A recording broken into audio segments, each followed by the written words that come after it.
This is the Lew Rockwell Show. So what an honor it is to have today as our guest Peter Schiff. Peter is consistently hugely popular on LewRockwell.com podcasts and on our on the main website, not only because he's a TV star, not only because he's an extraordinary spokesman for Austrian economics, a truth teller about what was happening to the economy before the crisis, during the crisis, a man who has told us exactly what's wrong with Ben Bernanke and the Federal Reserve and Alan Greenspan and what they did.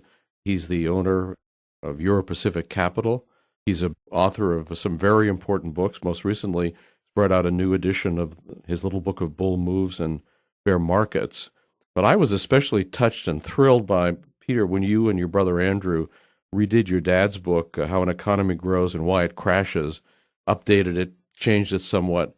You know, what I wanted to do was talk to you a little bit today before we get into the economy about what shaped you as a child, your father a libertarian hero, in prison for his ideas. But tell us about, your childhood, what sort of effect and influence your dad had on you. Yeah, well, he had a lot of influence on me. I mean, my entire way of thinking or looking at economics, looking at the United States, understanding of our government, our Constitution, came from my father. He taught us about economics when we were very young children. Elementary school. I think the first book he gave me to read on it was, I think, Henry Hazlitt's Economics in One Lesson, which I read in elementary school. And he also gave me a book called The Mainspring of Human Progress. I remember reading that. And then shortly thereafter, I started reading other books. I read Ayn Rand stuff, Capitalism, The Unknown Ideal, and I read her novels. Actually, I went to a dinner last night in New York for the Ayn Rand Institute with Yaron Brooks. About 250 people there. It was a good crowd. And talked a lot about her influence. And, the interesting thing for me is by the time I read Ayn Rand, I was pretty much on board with the philosophy. So it wasn't like it was an epiphany for me or that it changed me. It simply reinforced what I already believed. And it was entertaining for me because it was nice to read other people writing what I thought. And I think it also, sharpened my ability to defend my perspective, when you read other people who write eloquently about it. Peter, there must be a genetic component, too, because, of course, your dad is a very eloquent spokesman for libertarian ideals. You've continued that tradition. It's just extraordinary to see you on television. I mean, you have such an amazing ability to communicate so much in a short period of time when you're on CNBC or these other networks. And, of course, you're such an amazing contrast to the other people who just tend to be shills for the Fed. It's mainly because I talk common sense, and I think real economics does make common sense. It's just the government nonsense, where you have to kind of like in the movies suspend your disbelief in order to accept, what the government is trying to force feed us as how, printing money or spending money or government manipulation is somehow going to improve our lives. One of your great phrases in the explaining what Bernanke and Greenspan and the Federal Reserve was doing was when George Bush talked about Wall Street having gotten drunk during the crisis. And tell us how you took that and turned it around into a truth-telling moment. Yeah, well, the fact that they were drunk should have been obvious. I mean, it should have been obvious for years. It was obvious to me, and I pointed out it wasn't just Wall Street that was drunk. The whole country was drunk. Main Street was drunk. But what Bush didn't stop to consider is why were they drunk? Where did the alcohol come from? And, of course, it came from the Federal Reserve. Greenspan was the bartender. He liquored everybody up, and so they did a lot of stupid things. But it was the Fed's fault for pouring the alcohol, not Wall Street's fault because they were dumb enough to drink it. What's happening right now? I noticed Warren Buffett the other day said, look, there is not going to be a double-dip recession, that he believed in America. I mean, as if, of course, we all believe in America, but that's not the point. We don't believe necessarily in what the government is doing. Yeah, I think Warren Buffett in his latter years has kind of become more of a cheerleader for the U.S. economy. I think he fancies himself as somebody who is very prominent and wants to say positive things about the economy as if, that's going to, make things better. And he doesn't want to be pessimistic because that would make news. But, I have to believe that he probably doesn't necessarily feel that way. But, even if he does, I mean, he's admitted on his own many times that he's a lousy economic forecaster.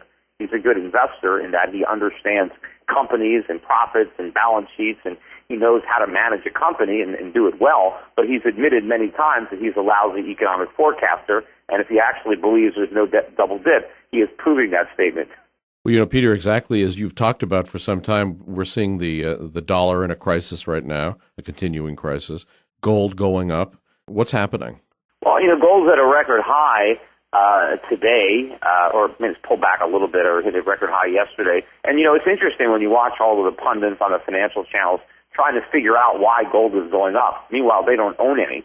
And they keep saying, well, it's going up because of political uncertainty. I've been buying gold for 10 years, and the world, and I'm not uncertain about anything. I'm buying gold because I'm certain that the governments are debasing our money, that there's going to be inflation, that there is inflation. I don't trust Ben Bernanke and his printing press. I don't necessarily trust Japan or Europe either with their printing presses. And since I'm certain politicians will create inflation, I want to own gold. And, it's got nothing to do with instability or all this nonsense that the media tries to pretend. They all want to ignore the one reason why people are buying gold. And they're buying it because they have faith that it will store its value, and they don't have faith in paper currencies. And, of course, in the past, there was always an opportunity cost. If you decided to own gold as opposed to putting your money in the bank, you gave up the interest that your bank deposits would earn.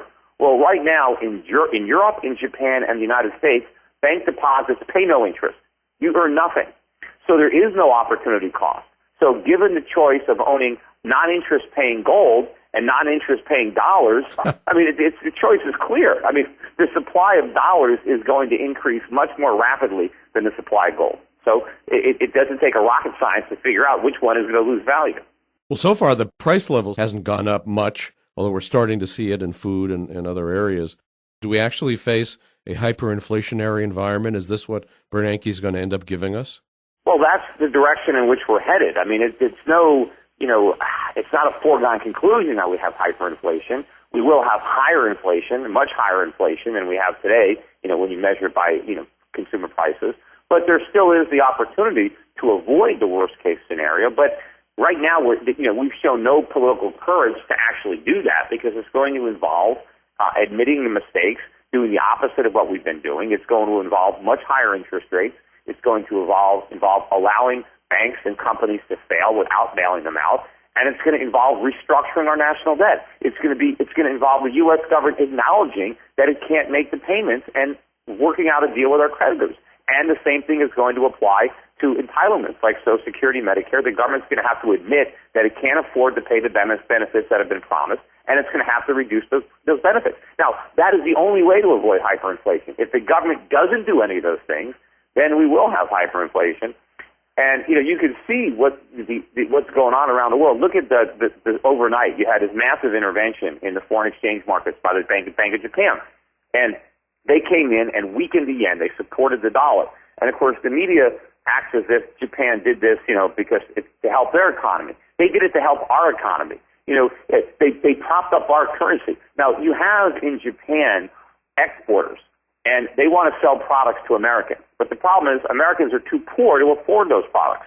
So rather than allowing those Japanese exporters to figure out how to, restructure their capital, retool to satisfy the demands of people who can actually afford their products, the Japanese exporters go to the Japanese government and demand a subsidy. So the Japanese government takes purchasing power away from Japanese citizens and hands it to Americans so that Japanese exporters can keep selling products to Americans who can't afford to buy them. And, of course, all of this manipulation weakens the yen, causes inflation there, and it's the same type of policy that we have here. We have people who can't afford to buy homes because prices are too high. So instead of allowing prices of houses to fall, what do? We subsidize people so they can buy houses they can't afford. It's the same thing Japan is doing. They're not letting the dollar fall. But all of this government manipulation, it's kind of like competitive devaluations, race to the bottom. It's all bullish for gold. Peter, almost 30 years ago, after the Nixon inflation, and of course, starting with his cutting the final tie between the dollar and gold in 1971, but under Arthur Burns had a huge amount of inflation.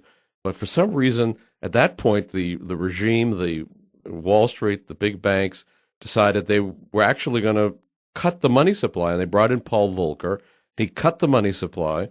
There was a short, sharp recession but we got over it. Why is it so different today? Why is crazy Keynesianism so much in control? Well, it's very different. I mean, first of all, just to point out really quick, too, back then in 1971, when we did leave the gold standard, $1, you only needed 23 cents to buy the Swiss franc. Today, you need more than $1 to buy a Swiss franc. So the Swiss franc has increased over fourfold since we went off the gold standard. So it shows you, what a bad deal that was for Americans, how much value not only our currency has lost against gold, but how much it has lost against a more stable fiat currency like the Swiss franc. But the difference between 1980 and 2010, is crystal clear, and it's staggering. See, back then in 1980, America was still the world's largest creditor nation. We still ran trade surpluses. We still had a high savings rate, and the national debt was financed with 30-year bonds. And so the government was able to sharply raise interest rates to defend the dollar, to combat inflation, to prick the gold bubble, to restore confidence in our ailing currency. They can't do that now. We're not the world's biggest creditor. We're the world's biggest debtor. We have enormous trade deficits even still. With this weak economy, we're still running $40 billion plus a month trade deficits. We have no domestic savings to speak of. And the debts that we do have, either government debt or private debt, it's all short term. I mean, we are leveraged up with an adjustable rate mortgage on the national debt. There is no way that the Federal Reserve can raise interest rates anywhere near the 20% that was required in 1980 to put a floor under the dollar. I mean, just imagine. I mean, I've thought about this. Imagine what happens when the CPI finally starts to increase at annualized rates of, let's say, 3 or 4% or 4 or 5%. And of course, by the time that happens, that means inflation is probably twice that high. But let's say it happens.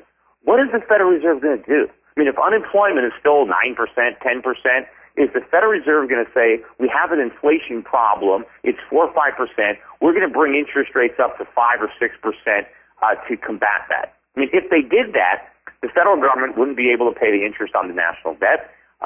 If they did that, many of the banks that have been bailed out would fail again, because what's happening in the banking sector right now is banks are borrowing money at zero from the Fed and then loaning it back to the Treasury or home buyers at 4 and 5%. Well, if the Fed raised the rate of interest to 5 or 6%, the banks would all have negative carry. Every major bank in this country would fail if interest rates went to 5 or 6%. So what does that mean? That means it's never going to happen. So that means when inflation gets to 5 or 6% or 4%, the Federal Reserve has to say, it's okay. We'll tolerate that inflation. And the minute they do that, then it goes to 7 or 8%. And then what are they going to do? Raise interest rates to 9 or 10%? Well, if they wouldn't raise them to 6, they're not going to raise them to 9. And so we're in a situation where no matter how much inflation there is and how bad it gets, the Federal Reserve will do nothing to rein it in. So, I mean, it guarantees it's just going to run out of control. Don't they understand that savers and investors play a role in the economy? I mean, I know they're all Keynesians, but don't they understand that there's something wrong with these zero interest rates? Well, I point out all the time that it's a zero-sum game, because when somebody refinances their mortgage at a lower rate, the person that was the lender takes a loss. The savings by the borrower is a loss to the lender. And right now, you get nothing. I mean, people get no income from their savings. The lenders are losing. And of course, if you want to look at how our government feels about savings and investment, if you look at the debate about the tax cuts, about extending the Bush tax cuts, about who should get it, the argument is we want to make sure that the people who are most likely to spend all their money get the tax cuts. And the reason they don't want to give the tax cuts to the so-called rich is because they say, well, the rich are just going to save their money. And that doesn't help the economy. We want money in the hands of people who will spend it. I mean, they got it bass backwards. I mean, the way to grow an economy is to have savings. I mean, that's what the little book, the book I just wrote on how an economy grows, that's the point of that book, to show the importance of savings, of underconsumption, of how that makes capital investment possible, how that leads to greater production. And it's only greater production that makes possible greater consumption. To try to take money away from people who would invest it and instead give it to people who will spend it is a recipe for economic ruin. Peter, given all the terrible things that are going on in this country, what are you as a businessman doing to adapt? Certainly, the U.S. economy will be in worse shape 2 years from now than it is today. I mean, I have other things that I'm working on in my business. I am expanding, I'm internationally. It's unfortunate too because I've had so much problems with U.S. securities regulators, and they're, fighting with them, and they're making it so hard for me to expand my business and hire new people in this country. So I've pretty much given up, and so I'm going to focus my new hiring and my new capital investments outside the United States, and I'm going to grow my international business from a brand new company outside of America. And it's very unfortunate. I was totally happy to do that in America, to bring the income back to America, to hire more people in America, but the regulators just prevented me from doing it. And so I'll be doing that stuff abroad. And I do also have the benefit of a much lower tax rate on international profits than I do on profits earned here in America. Well, there, in a nutshell, is what's wrong with this economy, that a businessman like you is forced into such a path.